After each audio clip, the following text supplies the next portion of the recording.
This screencast is all about rebuttals and counterarguments, of course, because the counterarguments are what is going to come before the rebuttal and prompt you to write a rebuttal. And all of this will strengthen your writing and your argument. Here we go. You may have heard of the term devil's advocate before. We're going to start with looking at counterarguments as devil's advocate positions. What is a devil's advocate? Well, we know what a devil is, and we know what an advocate is, thanks to this fun little cartoon about the chicken advertising beef.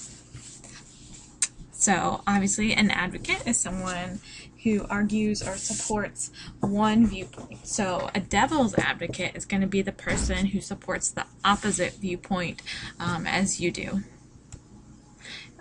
You may have seen this movie. If not, you can think about it or imagine what would be in this movie. So first of all, what are counterarguments? And I want to put this in the context of your argument already.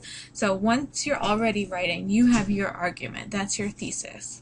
And so what you'll see is that one way to both present a stronger argument and to clarify your thoughts while you're pre-writing is to think of counterarguments. So you're going to think of possible arguments that could be made against your thesis. These are called counterarguments. By thinking of counterarguments, that's a good way for you to test the strength of your thesis.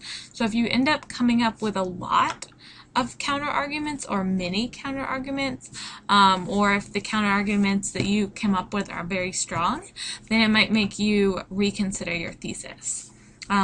Also, counterarguments give you a chance to anticipate the reader's skepticism and develop ideas to rid your argument of its holes or flaws. So one of the things we want to be aware of when we're writing is that our writing is going to be removed from us. So the person who reads it is in a totally separate time and place. So that person can't ask you questions. So you want to cover as much as possible and then refute anything that they might not believe ahead of time. So you want to cover as much as you can so that it was as if you're having a conversation with them, even though of course you're not. And so one of the most effective ways to use counterarguments is to present and confront the counterargument within your paper.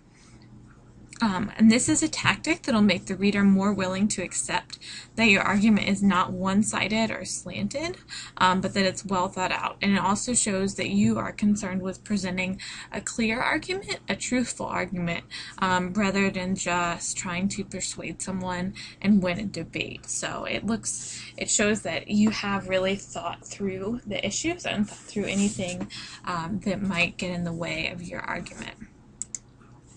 So here's how to use counterarguments. The first step is to challenge your own argument by using a counterargument. So you want to come up with something that someone would disagree with in your argument, or they might have evidence that would be indicate the opposite of what you are concluding. Then after you have identified that counterargument and introduced it, then you play it down. And so you show how it's either not that important, or it's not relevant, or it wasn't as strong as it could be perceived to be. The words you want to use to introduce a counter-argument, you could say something like one might think, or other evidence might suggest, people may believe.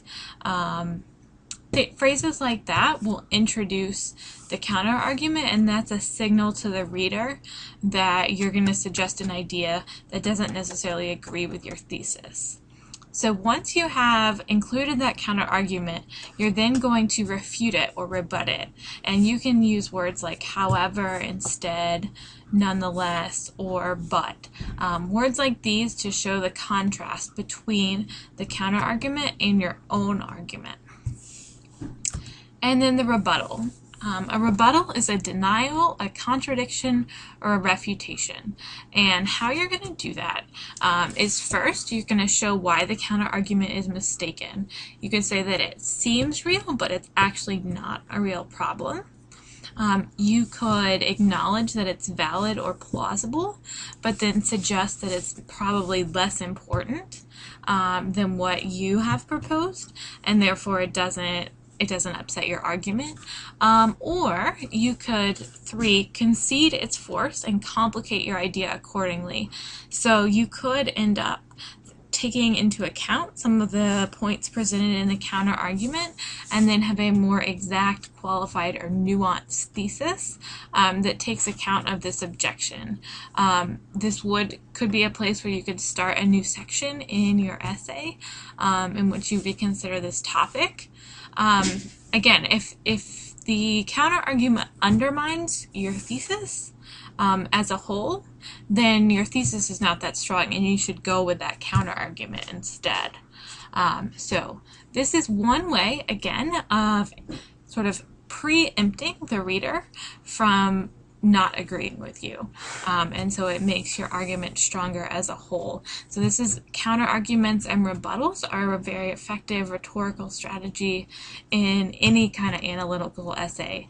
Even if the teacher or professor doesn't ask for them, it's great to include them because it does show that you have really thought through what you're saying.